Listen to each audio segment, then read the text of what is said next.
सत्य समाचार, निष्पक्ष समाचार, समाज बदल्ने हाम्रो अभियान। नमस्कार, यो हो टाइम समाचार। म जानी सुरु गरौँ जनसङ्ख्या सम्बन्धित समाचारबाट। जनकपुर धामको जनसङ्ख्या झण्डै 2 लाख भएको छ। राष्ट्रिय जनगणना 2078 को प्रारम्भिक नतिजा अनुसार जनकपुर धाम उपमहानगरपालिकाको कुल संख्या 1,95,438 रहेको छ। यो पछिल्लो जनगणनाको तुलनामा 39,031 जनाले बढी छ।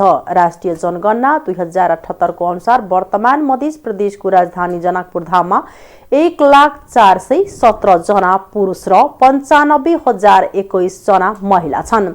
यो पछिल्लो जनगणनाको तुलनामा करिब 2.5% बढी छ। 10 वर्षको अवधिमा यस उपमहानगरमा 19,032 पुरुष र 19,999 महिलाको संख्या बढेको छ। राष्ट्रिय जनगणना 2068 को अनुसार जनकपुर धाम उपमहानगरपालिकाको कुल जनसङ्ख्या 1,56,407 थियो, जसमा 81,385 जना पुरुष र 75,022 जना महिला थिए। जनकपुर धाम उपमहानगरपालिका तत्कालीन जनकपुर नगरपालिका र बसबिटी, कनकपट्टी, महुवा, प्रको, लोहना, कुर्था, देवपुरा, रुपैठा, बिन्दी, बेगासीपुर र बोसिया गाविस मिलेर 2071 सालमा बनेको थियो। राष्ट्रिय जनगणना 2068 अनुसार साबिक जनकपुर नगरपालिकामा 97,776, बसबिटीमा 2,948, कनकपट्टीमा 5,620, महुवा प्रकोमा 5,782, लोहनामा 6,927, कुर्थामा 7,815, देवपुरा रुपैठामा 7,934, बिन्धीमा 6,945, बेगासीपुरमा 7,102 र बोसियामा 7,558 जनसङ्ख्या थिए। सर्लाहीमा रात्रि बसले मोटरसाइकललाई ठक्कर दिँदा 1 जनाको ज्यान गएको छ। अन्य 13 जना घाइते भएका छन्। पूर्व पश्चिम राजमार्ग अन्तर्गत सर्लाहीको ईश्वरपुर नगरपालिका वडा नम्बर 12 बाँके जंगलमा बरियापट्टी सिराहाबाट काठमाडौँतर्फ जाँदै गरेको ना 7ख 753 को बसले विपरीत दिशातर्फमा रहेको ना 29 4498 नम्बरको मोटरसाइकललाई ठक्कर दिएको हो। गए राति 9 बजे ठक्कर दिँदा बस सडक किनारमा पल्टिएको हो। बसको ठक्करबाट मोटरसाइकलको पछाडि सवार ईश्वरपुर नगरपालिका वडा नम्बर 12 घारी बथान बस्ने 27 वर्षीय भक्त बहादुर खड्काको घटनास्थलमै मृत्यु भएको जिल्ला प्रहरी कार्यालय सर्लाहीले जनाएको छ। खड्काको शव पोस्टमार्टमको लागि जिल्ला अस्पताल मलङ्गामा राखिएको प्रहरीले जनाएको छ। मोटरसाइकललाई ठक्कर दिएपछि बस पल्टिँदा बसमा सवार 40 जना यात्रु मध्ये 12 जना घाइते भएका छन्। 12 जना घाइते मध्ये 1 जनाले थप उपचारको लागि सिराहा पठाइएको छ। घाइते 7 जना लालबन्दी मोडेल अस्पताल उपचारपछि घर फर्किएका छन्। 4 जनाको भने सोही अस्पतालमा उपचार भइरहेको जिल्ला प्रहरी कार्यालयले जनाएको छ। सप्तरीको राजविराज नगरपालिका वडा नम्बर 16 बोरियामा विकास निर्माण कार्यक्रम व्यापक अनियमितता भएको भन्दै स्थानीयवासीहरूले आन्दोलन गर्ने भएका छन्। स्थानीयले आन्दोलनका लागि वृत्त सर्वपक्ष भेलाबाट राम लखन यादवको अध्यक्षतामा 21 सदस्यीय संघर्ष समिति गठन गरेका छन्। गठित समितिका सदस्यहरूमा सरोजदेव, उमेश कुमार यादव, शैलेन्द्र दास, नवीन झा, शम्भु यादव, रविदास, मिथिलेश यादव, सत्यनारायण मण्डल, परमेश यादव, सुधीर यादव, विपिन्न यादव, सन्तोष देव, राजकुमार यादव, जीवछ मण्डल लगायत रहेका छन्। सोवृत्त छलफलमा सहभागीहरूले वडाको विकास निर्माण कार्यमा व्यापक अनियमितता भएको तथा उपभोक्ता समिति समेत गोप्य रूपमा गठन गरेर काम गरेको वडा अध्यक्ष गुजाई दासले आफ्नो नातागोताका व्यक्तिलाई राखेर उपभोक्ता समिति गठन गरेको निष्कर्ष निकालेका हुन्।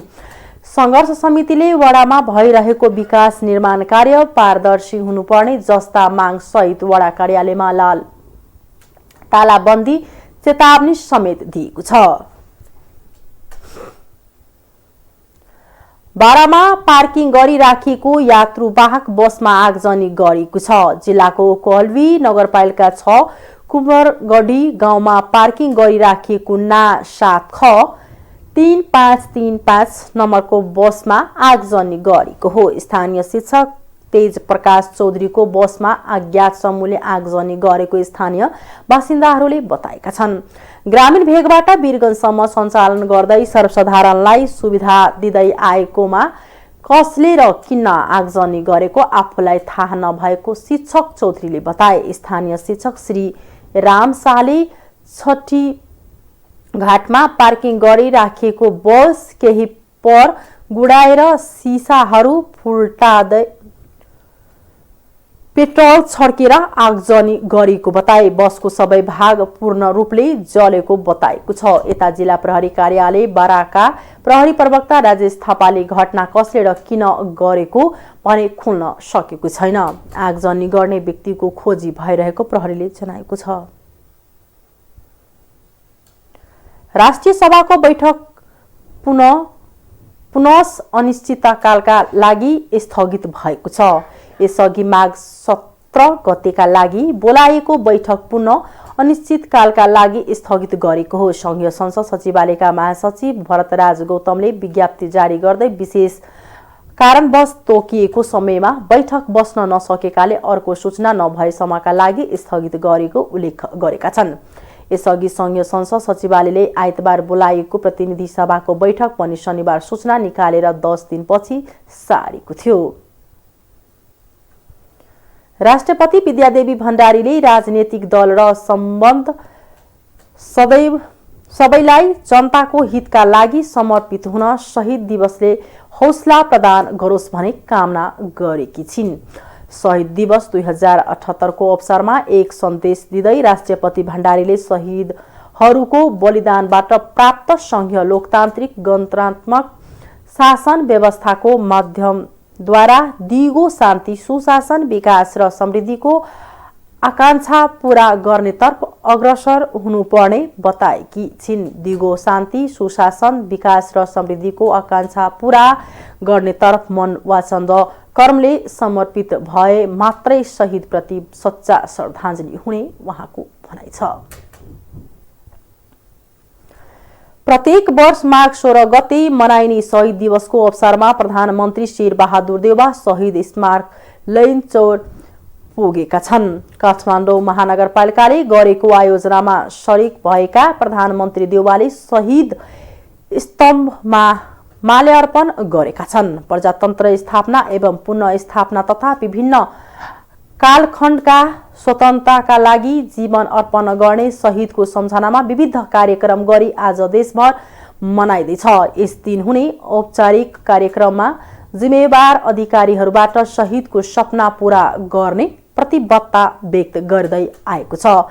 माघ 10 देखि 16 गतेसम्म विभिन्न कार्यक्रमका साथ शहीद सप्ताह मनाउने घोषणा गरी विविध कार्यक्रम हुँदै आएको छ। प्रधानमन्त्री शेरबहादुर देउवाले राजनीतिक आन्दोलनमा शहीद भएकाहरूको सत्य तथ्य विवरण सहित एकीकृत अभिलेख तयार गर्ने निर्देशन दिएका छन्। आइतबार शहीद दिवसको अवसरमा प्रधानमन्त्री देउवाले राजनीतिक आन्दोलनमा शहीद भएकाहरूको सत्य तथ्य विवरणको एकीकृत अभिलेख बनाउन आवश्यक रहेको बताएका हुन्। शहीद स्तम्भ लैनचौरमा आयोजना भएको कार्यक्रममा शहीद सम्बन्धी संकलन भएको विवरण सुरक्षित राख्न जरुरी रहेको भन्दै यस विषयमा ठोस कार्य अघि बढाउन सम्बन्धित मन्त्रालयलाई देउवाले निर्देशन दिए। प्रधानमन्त्री देउवाले भने मुलुकभर विभिन्न राजनीतिक आन्दोलनमा शहीद भएका सबै शहीदहरूको सत्य तथ्य विवरण सहित एकीकृत अभिलेख तयार गरी सुरक्षित राख्न जरुरी भएको हुँदा म सम्बन्धित मन्त्रालयलाई यस विषयमा ठोस कार्य अघि बढाउन निर्देशन दिनु भएको छ। आर्थिक समाचार।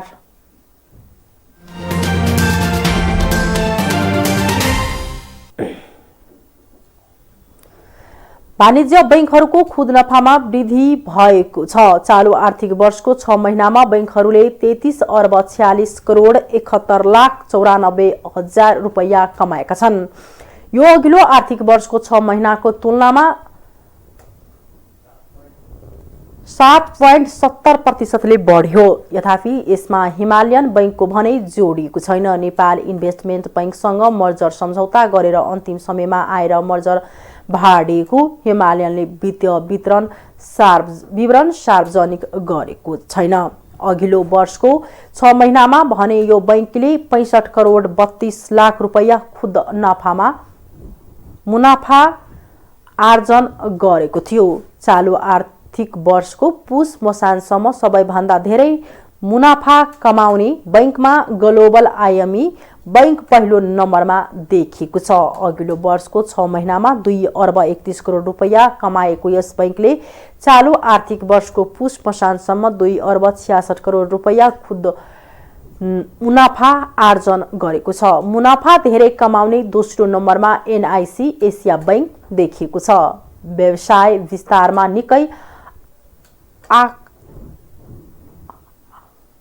आक्रामक रूपमा प्रस्तुत हुने गरेको यस बैंकले नोबेल र राष्ट्रिय वाणिज्य बैंकलाई समेत उछिनेको छ। गत वर्षको 6 महिनामा 2 अर्ब 6 करोड रुपैयाँ मात्र कमाएको एनआईसी एसिया बैंकले यस वर्षको दोस्रो त्रैमासमा 2 अर्ब 40 करोड रुपैयाँ नाफा आर्जन गरेको छ। यसैगरी नोबेल बैंकले 6 महिनामा 2 अर्ब 18 करोड रुपैयाँ खुद नाफा आर्जन गर्दा पूर्ण सरकारी स्वामित्वको राष्ट्रिय वाणिज्य बैंकले 1 अर्ब 92 करोड रुपैयाँ मुनाफा आर्जन गरेको छ। अघिल्लो वर्ष सोही अवधिमा नोबेलले 2 अर्ब 1 करोड रुपैयाँ र राष्ट्रिय वाणिज्य बैंकले 1 अर्ब 75 करोड रुपैयाँ खुद नाफा कमाएको छ। धेरै नाफा कमाउने 5 नम्बरमा भने एनएमबी बैंक देखिएको छ। एनएमबी बैंकले अघिल्लो वर्षको 6 महिनामा 1 अर्ब 61 करोड रुपैयाँ कमाएकोमा यस वर्षको पुष मसानसम्म 1 अर्ब 71 करोड रुपैयाँ खुद नाफा आर्जन गरेको छ।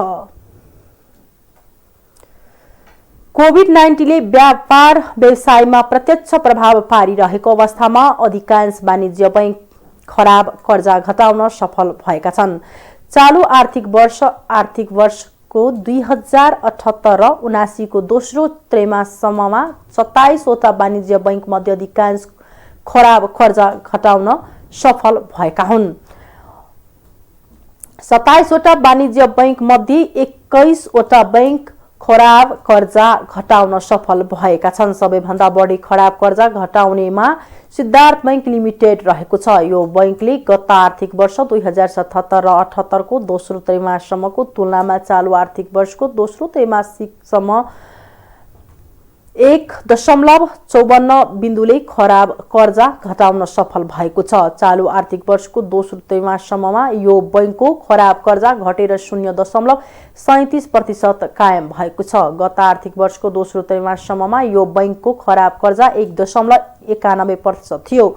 खराब कर्जा घटाउनेमा दोस्रो स्थानमा हिमालयन बैंक लिमिटेड रहेको छ। गत आर्थिक वर्षको दोस्रो त्रैमाससम्मको तुलनामा यो बैंकको खराब कर्जा 1.41 बिन्दुले घटेर चालू आर्थिक वर्षको दोस्रो त्रैमाससम्ममा 0.72% कायम भएको छ। खराब कर्जा बढी घटाउने तेस्रोमा रहेको राष्ट्रिय वाणिज्य बैंकले गत आर्थिक वर्षको दोस्रो त्रैमाससम्मको तुलनामा चालू आर्थिक वर्षको दोस्रो त्रैमाससम्ममा 1.17 बिन्दुले घटाउन सफल भएको छ। यो बैंकको खराब कर्जा चालू आर्थिक वर्षको दोस्रो त्रैमाससम्ममा 3.06% कायम भएको छ। अन्तर्राष्ट्रिय समाचार।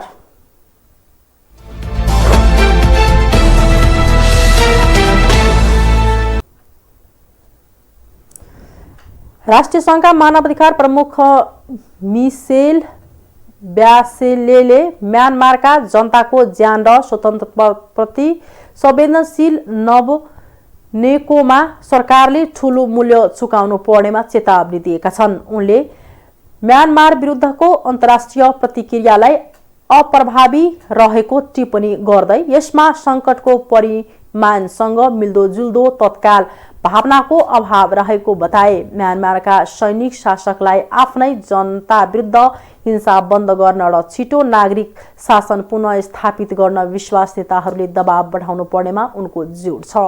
म्यानमारमा मानवाधिकार र प्रजातन्त्र पुनर्स्थापन गर्न र प्रणालीगत मानवाधिकार उल्लङ्घन र दुर्व्यवहारका दोषीहरूलाई कारबाही गर्ने सुनिश्चित गर्नको लागि तत्काल कदम चाल्नुको विकल्प नभएकोमा राष्ट्रिय सङ्घको मानवाधिकार कार्यालयले जनाएको छ। म्यानमारको सेनाले गत वर्ष फरवरी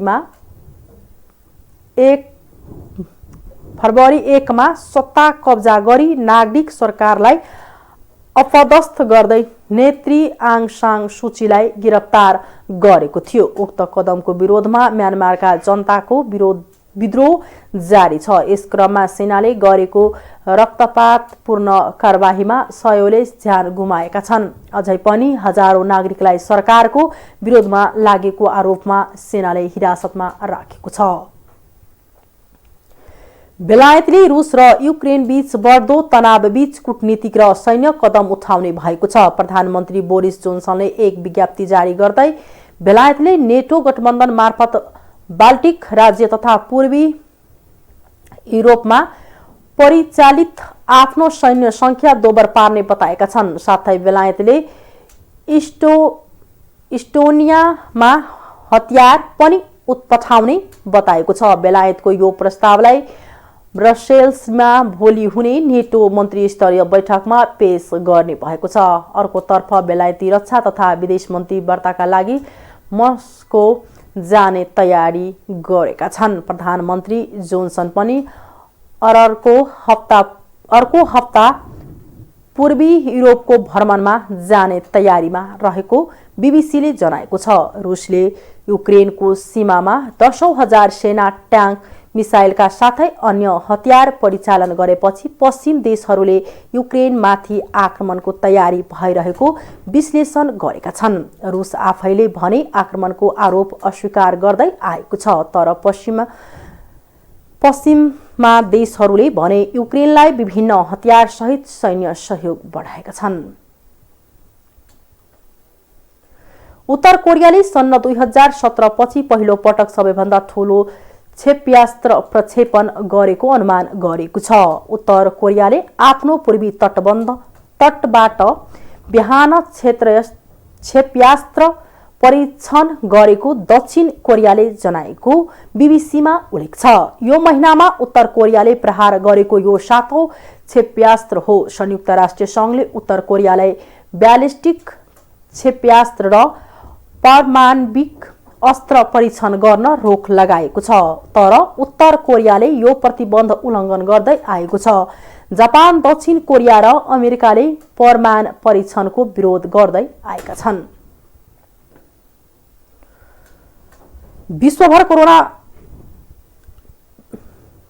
थप 26 लाख भन्दा धेरैमा कोरोना संक्रमण पुष्टि भएको छ। पछिल्लो 24 घण्टामा गरिएका नमुना परीक्षणमा 26,25,000मा कोरोना संक्रमण भएको छ। थपिएका संक्रमित मध्ये अमेरिकामा 1,89,000, भारतमा 2,29,000, ब्राजिलमा 2,07,000, इटलीमा 1,37,000, जर्मनीमा 1,43,000 रहेका छन्। विश्वभर सक्रिय संक्रमितको संख्या 7,27 लाख भन्दा बढी छ। यस्तै पछिल्लो 24 घण्टामा थप 7,629 जना कोरोना संक्रमितको मृत्यु भएको छ।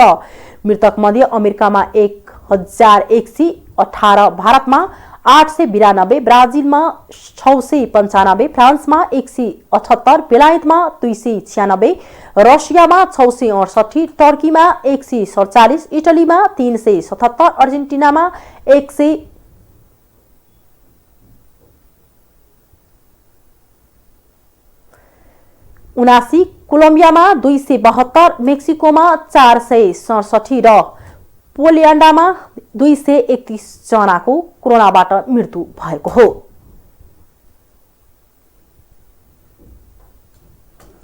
खेलकुद समाचार।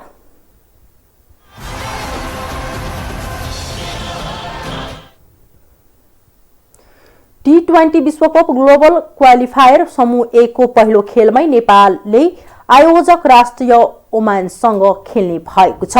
अन्तर्राष्ट्रिय क्रिकेट परिषद ICC ले शुक्रबार T20 ग्लोबल क्वालिफायरको समूह A को औपचारिक खेल तालिका सार्वजनिक गरेको छ। ग्लोबल क्वालिफायर A मा सहभागी 8 टिमलाई पनि 2 समूहमा विभाजन गरेको छ। ग्लोबल क्वालिफायरको पहिलो समूहमा नेपाल सहित ओमान, क्यानाडा र फिलिपिन्स छन्। यस्तै अर्को समूह B मा आयरल्यान्ड, UAE, बहराइन र जर्मनी छन्। नेपाल र ओमान बीच 18 फरवरीमा उद्घाटन खेल हुनेछ।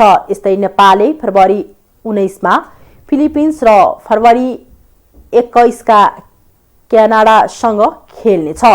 दुवै समूहको शीर्ष 2 मा रहने टिम सेमिफाइनल प्रवेश गर्नेछन्।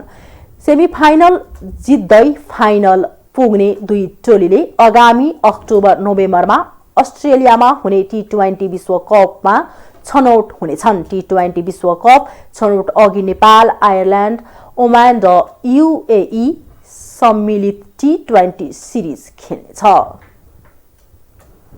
हस्, अहिलेको लागि टाइम समाचार यति नै। म चाँदनी बिदा चाहन्छु। नमस्कार।